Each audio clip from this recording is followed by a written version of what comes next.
राजापेठ पोलिसांनी घरफोडीच्या गुन्ह्याचा तपास करून 2 संशयित आरोपींना अटक केली आहे। या कारवाईत पोलिसांनी 1,90,000 रुपयांची रोकड जप्त केली आहे।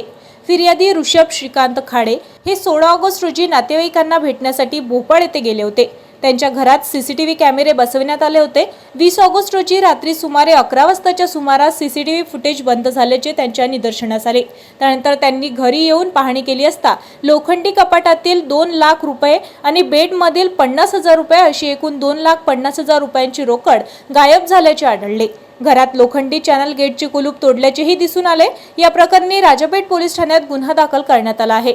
23 ऑगस्ट रोजी वरिष्ठ पोलीस निरीक्षक संदीप चव्हाण यांच्या नेतृत्वाखाली पोलीस पथकाने कारवाई करत भानखेडा खुर्द येथून हर्ष नारायण निंबरते वय वर्ष 23 आणि धीरज सुभाकर जाधव वय वर्ष 23 यांना अटक केली आहे। ही कारवाई पोलीस आयुक्त राकेश ओला, पोलीस उपायुक्त श्याम घुगे आणि सहाय्यक पोलीस आयुक्त संजय खताळ यांच्या मार्गदर्शनाखाली करण्यात आली आहे।